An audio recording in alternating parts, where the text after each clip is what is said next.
Para aquellos que quieren mejorar su vida devocional, para los que necesitan ayuda espiritual, para todos los que desean un contacto diario con Dios, presentamos Radio Amanecer en Estudio, un alimento espiritual para tu alma. Con nosotros, el conductor de esta entrega, Pastor Juan Francisco Scroggins. Ya estamos con ustedes una vez más en nuestra entrega de Radio Amanecer en Estudio. Es importante hacer la invitación de tener Biblia en mano, guía de estudio, y bajo la conducción divina estaremos compartiendo con ustedes nuestro tema de hoy, nuestro sumo sacerdote. Hacemos siempre un fuerte énfasis en la guía de estudio, porque definitivamente este programa está fundamentado en lo que es esta guía de estudio que tiene la Iglesia Adventista, y donde cada creyente perteneciente a esta iglesia hace un esfuerzo, tiene su guía de estudio, y hoy en cualquier lugar del mundo donde hay presencia adventista, pues estaremos desarrollando este importante tema titulado Nuestro Sumo Sacerdote. Aprovechamos el momento para recordar a nuestros oyentes que esta es la lección número 8 en los Salmos, primera parte, y el pasaje de la Biblia que estamos memorizando durante la semana en Apocalipsis 14:1. Entonces miré y vi al Cordero de pie sobre el monte Sión, y con él 144,000 que tenían el nombre del Cordero y el nombre de su Padre escrito en sus frentes. Con esta declaración de Apocalipsis 14:1, saludamos también a nuestro gran amigo y hermano, al doctor Cristian Veras. Está con nosotros aquí en cabina, listo ya para realizar los comentarios a esta lección. Pastor, muchas bendiciones del cielo, es nuestra oración para usted y su familia. Gracias, pastor, muchas gracias de verdad, de corazón. Aprecio sus deseos, sus saludos, y quisiera decirle que también mis deseos son que usted pueda disfrutar de plena salud física, mental, espiritual, social, al junto de su querida esposa. Muchísimas gracias, pastor. ¿Cómo no? Gracias. Para ustedes, amigos y hermanos, mis deseos se duplican para cada uno de ustedes en el nombre de Jesús, y les invitamos para que al orar el cielo nos pueda dirigir en el estudio de este día. Querido Padre Celestial, bendito Dios, Salvador, Rey del universo, nos ponemos en tus manos en este momento al estudiar tu palabra para que puedas hablar a través de estos siervos, porque estudiar tu palabra es fascinante, maravilloso, pero la interpretación de la misma es una obra de tu Espíritu Santo. Amén. Por eso dirígenos, por favor, en el nombre de Jesús. Amén.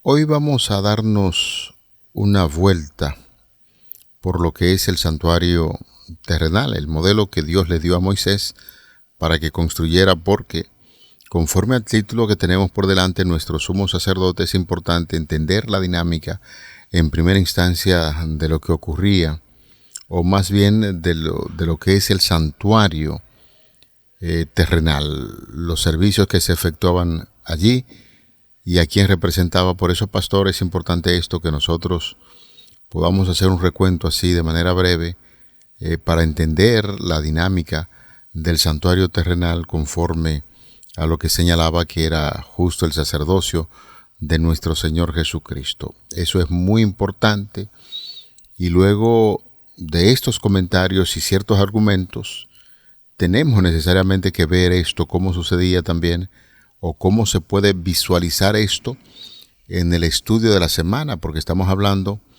en los Salmos, primera parte, si hay algún tipo de declaración en el libro de los Salmos que nos recuerde precisamente lo que es la dinámica del santuario terrenal y el santuario celestial, pastor. Naturalmente que sí, pastor. El Salmo 20, Salmo 15, Salmo 20, Salmo 24, Salmo 122. Hay un conglomerado de salmos que nos recuerdan vívidamente el santuario terrenal y por supuesto como una copia del celestial. Todos los servicios del santuario están contenidos en el mismo libro de los Salmos, y es importante también ver el papel de Cristo en ellos, tanto en los Salmos como en el resto de la Biblia, que es definitivamente a favor del plan de redención. Ya le decía, pastor, por ejemplo, cuando uno se va al libro de Apocalipsis, se encuentra de manera muy definida el asunto del santuario celestial y la comparación que se hace con el que se le ordenó a Moisés. La carta a los hebreos también hace un énfasis en los servicios del santuario terrenal para luego hablar del santuario celestial. Y ni se diga, por ejemplo, en el caso de el libro que estamos estudiando, o vamos a ver de manera rápida, como usted acaba de puntualizar, algunos detalles del libro de los Salmos. Sería importante, pastor, insisto en la pregunta para que nos dé una panorámica, una visual de en qué consistía el santuario terrenal, qué se hacía allí y entonces a qué señalaba. El santuario terrenal fue diseñado para dar una respuesta al pecado. La vida de pecado del ser humano, el cielo determinó no dejarlo así, no dejó al ser humano hundido en sus concupiscencias, en sus deseos, en sus decisiones, sino más bien que Dios diseñó un plan, y este plan se iba naturalmente a ventilar a través del santuario. Allí se ofrecían sacrificios para el perdón de los pecados, pero la sangre de los animales naturalmente que no tenía la facultad de perdonar, de manera que era simplemente una sombra, un símbolo de la sangre que se derramaría más tarde en la cruz del Calvario para el perdón de los pecados de la humanidad. Tanto el sacrificio, el sacerdote como el santuario apuntaban a Cristo. En Daniel, que es en el libro de Daniel, para mí uno de los libros más gráficos que tiene que ver con el santuario, Daniel capítulo 7, Cristo es presentado como rey. Notemos que inicia con Belsasar como corregente de Nabonido, y luego en los versículos 10, desde el 9 está el juicio hasta el 13 o el 12, y en el 13 inicia una visión del Hijo del Hombre viniendo en las nubes del cielo a recibir el poder, la gloria, majestad de parte del Padre, que en el libro de Apocalipsis, el capítulo 4, está haciendo alusión posiblemente a Daniel capítulo 7. Pastor, entonces, Cristo es visto en Daniel 7 como ¿qué dijimos? Conforme a su palabra, recientemente usted está hablando que Cristo ahí debe uno tener la visión de que Él es el Rey. Así es, vienen las nubes del cielo, ¿no? Daniel 7, 13 y 14. En el capítulo 8, acuérdese, mi estimado hermano y amigo pastor, y ustedes amigos y hermanos, como bien hemos leído Daniel capítulo 8, los animales que aparecen allí son animales limpios que se sacrificaban en el santuario. Estos representan a Cristo, que es nuestra ofrenda por el pecado. Entonces en Daniel capítulo 9, Cristo es presentado como sacerdote que pone fin al pecado. Repito, la secuencia de Daniel 7, 8 y 9 tiene un propósito de presentar los roles de Cristo, los papeles de Cristo como Rey en el 7, sacrificio u ofrenda en el 8 y en el 9 como el sacerdote divino que pone fin al pecado. De manera que la pregunta que usted me hace, el santuario terrenal, igual que el celestial, fueron diseñados para dar respuesta al pecado y entonces apuntan a Cristo, quien es el fin de todo eso. Gracias, pastor. En este caso, quisiéramos seguir en la misma dirección que usted comenta. Interesante saber, pastor, que a Moisés se le dieron instrucciones muy claras y específicas de cómo debía construirse ese santuario. Porque uno podría pensar, bueno, Moisés pudo haber elegido un modelo cualesquiera, pero cuando uno va al libro de Levítico y ve las especificaciones, uno dice, wow, Dios es un Dios de detalle, Dios es un Dios de orden, y el modelo que se le da es el modelo que está en el cielo. De ahí nosotros llegamos siempre a la conclusión que la Biblia apoya el santuario que está en el cielo, porque ese santuario, con todas esas especificaciones, con toda esa delicadeza con que se construyó, dice la palabra de Dios que fue el modelo. Y cuando uno revisa, por ejemplo, la carta a los Hebreos, se da cuenta que esta carta hace alusión de manera muy clara a ese modelo que fue utilizado en la realidad superior, que es el santuario celestial, conforme a lo que Dios ordenó en Éxodo capítulo 25, y a hacerme a un santuario y yo habitaré entre ustedes. De manera que Cristo, en este caso, y vamos a revisar, pastor, ya a Cristo como el sumo sacerdote.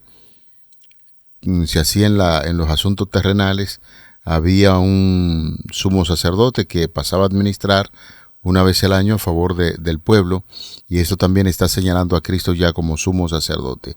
¿Qué nos enseña la carta a los Hebreos en cuanto a Cristo como nuestro sumo sacerdote en el santuario celestial? Antes de pasar a Cristo como sumo sacerdote, que tal vez será la parte principal de nuestro estudio en el día de hoy, quisiera decirles que Éxodo capítulo 25 versículos 9 y 40 se le da a Moisés una orden de construir el santuario con una minuciosidad impresionante. Detalles. Pareciera ser mentira que Dios sea tan minucioso en detalles aparentemente pequeños. Pero eso nos está diciendo que nuestro Dios es un Dios de detalles, y que cuando venimos a adorarle, si queremos de verdad adorarle y obedecerle, debemos cuidar detalles, no solamente de la adoración, sino también de la misma prescripción de la adoración, es decir, del culto. El culto que le hacemos como Dios lo pide, si lo queremos agradar. Uh-huh. Porque Moisés debía cuidarse de hacer el santuario conforme al diseño que se le había mostrado. La palabra diseño es tapnid. Tapnid es un diseño de algo que tiene un original. Ahora, cuando preparaba el estudio para esta lección, el Espíritu Santo trajo a mi mente algo, pastor, y es que, ¿por qué Dios le dio a Moisés justo el diseño que debía utilizar? Porque él estaba tentado a utilizar uno de los miles diseños que había aprendido en Egipto. Claro que sí. Moisés era un constructor, posiblemente era arquitecto, posiblemente. Había visto construir las ciudades de Sucot, Ramesés, todas esas ciudades de provisiones en Egipto, el valle del faraón, el valle de las reinas o la tumba de las reinas. Todo eso había sido construido, y algunos piensan que Moisés pudo haber sido el constructor de todas esas obras. Tenía diseños en la cabeza, pero Dios no quería que utilizara un diseño cualquiera. Era el diseño del cielo, el diseño del santuario celestial. Eso es real. Pero hay que repetir una vez más, o sea, si usted va al libro de Levítico y ve las especificaciones, usted dice, wow, pero cuántos detalles, y me gustó mucho, me agradó que usted recordó la expresión que Dios es un Dios de detalle.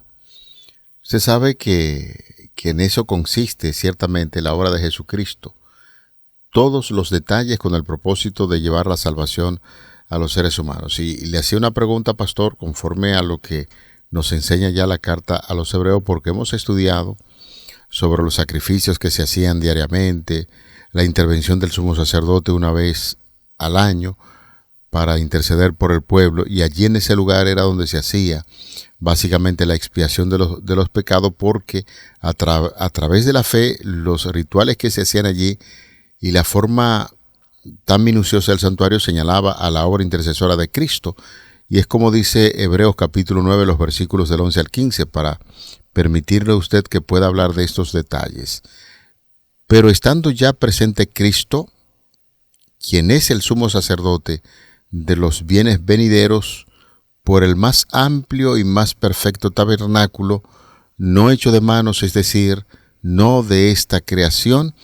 Y este versículo 11 enfatiza el hecho de que existe el santuario del cielo. Versículo 12, no por sangre de machos cabríos ni de becerros, sino por su propia sangre entró una vez para siempre en el lugar santísimo, habiendo obtenido eterna redención, porque si la sangre de los toros y los machos cabríos y las cenizas de becerra rociadas a los inmundos santifican para purificación de la carne, cuanto más la sangre de Cristo, el cual mediante el Espíritu Eterno se ofreció a sí mismo a Dios, limpiará vuestras conciencias de obras muertas para que sirváis a Dios vivo, al Dios vivo. Así que por esto es mediador de un nuevo pacto, para que, interviniendo muerte para la remisión de las transgresiones que había bajo el primer pacto, los llamados reciban la promesa de la herencia eterna. Muy importante es el comentario de Pablo en Hebreos, donde está hablando del sacerdocio de Cristo.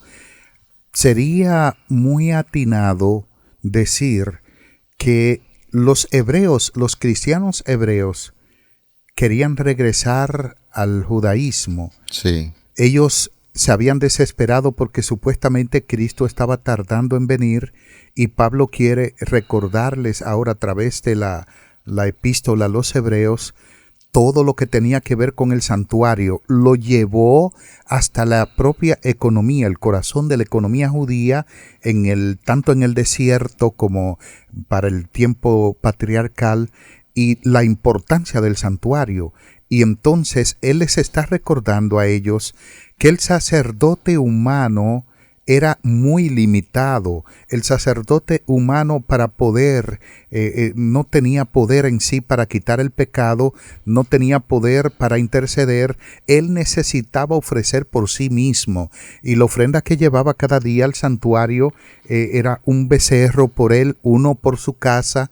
Tenía que sacrificar para que Dios pudiese hacer expiación por él, porque era un pecador. No podía entrar en todo tiempo en el lugar santísimo, sino un día al año. No digo una vez, porque es muy probable, de acuerdo a Levítico 16, que el sumo sacerdote no entraba una sola vez en el día de la expiación al santuario, sino que entraba un día varias veces, porque primero tenía que ofrecer por él, por su casa, luego salía, ofrecía por el pueblo el macho cabrío de acuerdo a la ley, así por el estilo.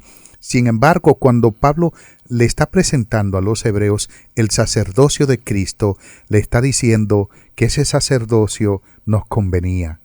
En primer lugar, le está diciendo, ese sacerdocio conviene, ese sacerdocio es realmente de importancia para nosotros, capital, porque ya Cristo está presente, ya eso no es necesario. Lo que ellos hacían, que no nos daba ninguna garantía de salvación, pero ya Cristo, al estar presente, ahora estamos nosotros cubiertos por su gracia divina, por su sacrificio.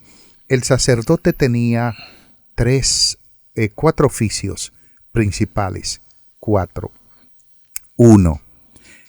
Era el consejero del pueblo, o sea, el líder del pueblo. Tenía que liderar y guiar el pueblo hacia Dios. 2. Era maestro, tenía que enseñar la ley, era su responsabilidad. 3. Sacrificaba. Y 4. Es evidente, naturalmente, de que debía ser un mediador.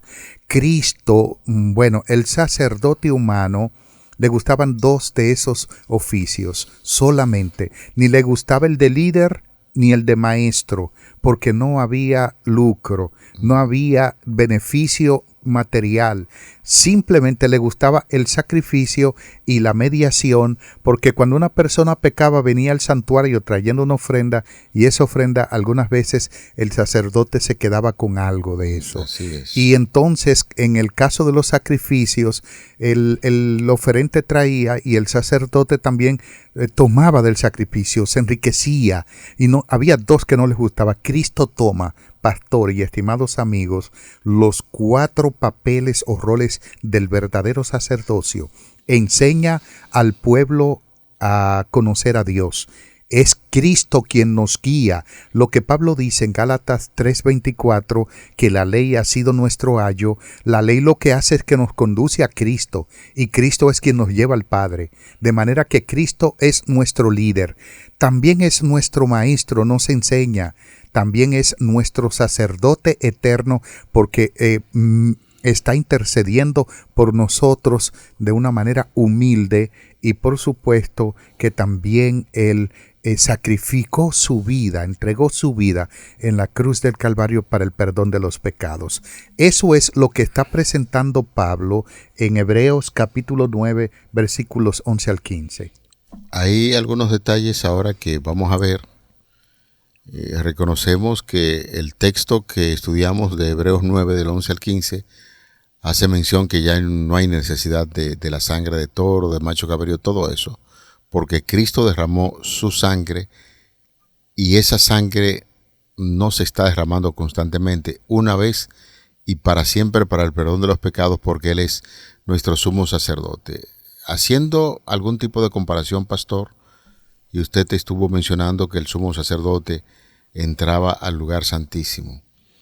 Le escuché en uno de los programas que dirige aquí en la radio, cuando hizo un cierto comentario sobre la función de Cristo. Sabemos que hay que mirar la obra de salvación en términos de funciones en los diferentes departamentos: lugar santo, lugar santísimo, una función en el departamento santo y el otro en el departamento santísimo, y sabemos que en el santísimo solamente ofrecía el sumo sacerdote. Así es. Ahí estamos claros, ¿verdad que sí? Sí, señor. Ahora, dice aquí que Cristo entró en el lugar santísimo una vez y para siempre, y le escuchabas decir que Jesús estuvo todo el tiempo permanente allí, en el cielo, en el lugar santísimo, que no había necesidad de hacer ese tipo de separación porque la sangre de Jesucristo cubre, ya sea del lugar santo, lugar santísimo, donde quiera, porque Él es nuestro sumo sacerdote. Así es.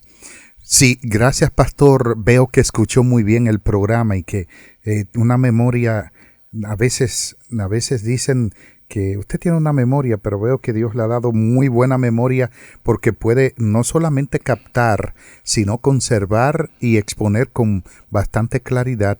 Así, pastor, que definitivamente cuando Cristo asciende al cielo en el año 31, no necesariamente Él tiene que ir al lugar santo.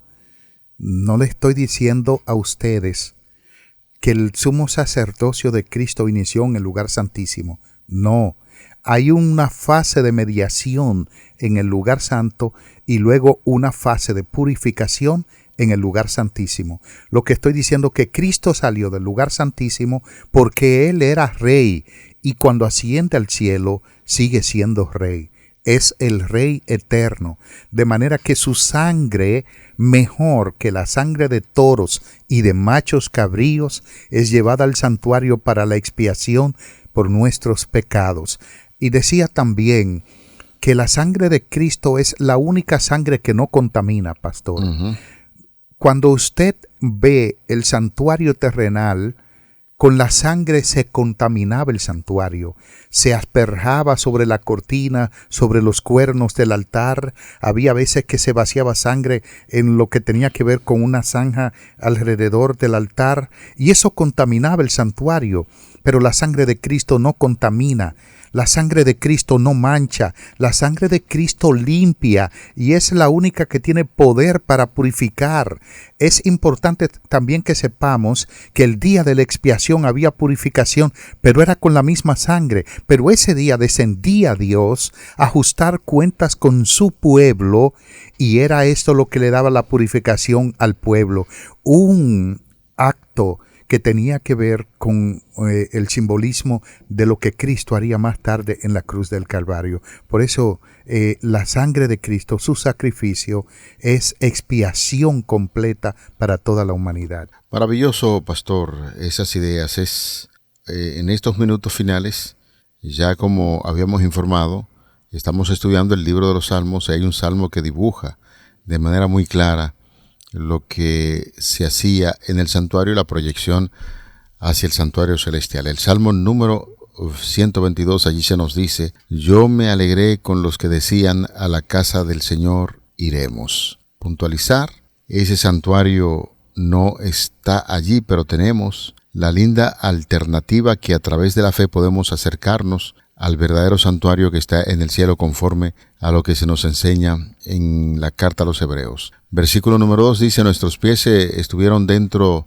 de tus puertas, oh Jerusalén, Jerusalén, que se ha edificado como una ciudad que está bien unida entre sí, y allá subieron las tribus de Yad de Jehová, conforme al testimonio dado a Israel, para alabar el nombre de Jehová, porque allá en las sillas del juicio, los tronos de la casa de David, pedid por la paz de Jerusalén, sean prosperados los que te aman, sea la paz de tus muros y el descanso dentro de tus palacios.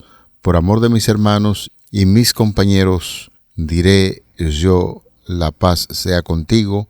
Por amor a la casa de Jehová nuestro Dios, buscaré tu bien. Quise al principio hacer ese tipo de comentario porque es indudable de que el texto se está refiriendo al santuario terrenal, pero hacía un fuerte énfasis que allá donde ellos se dirigían, pues iban a buscar la presencia del Señor.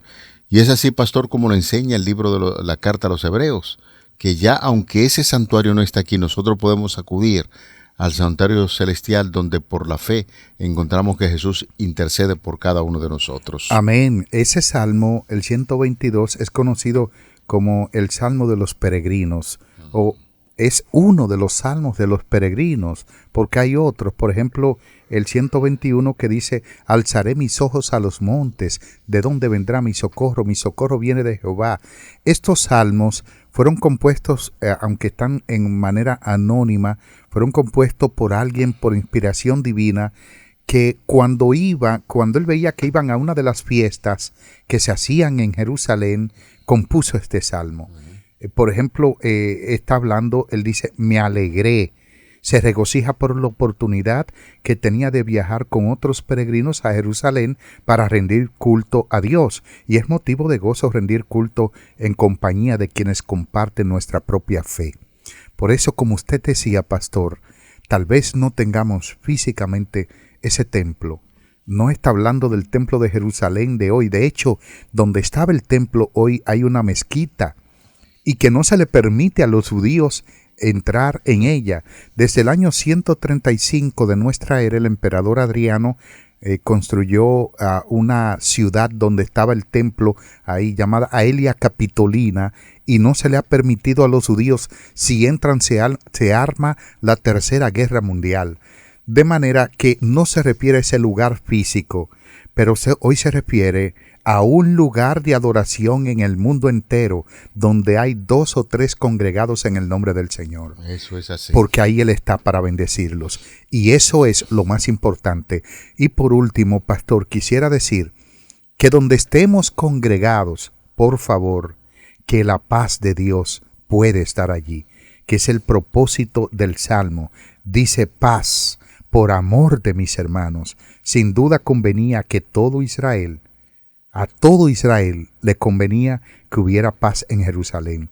En los versículos 8 y 9 se anuncian 2 grandes principios que debieran impulsar a todo cristiano. 1, amor por los hermanos. Y 2, amor por la iglesia.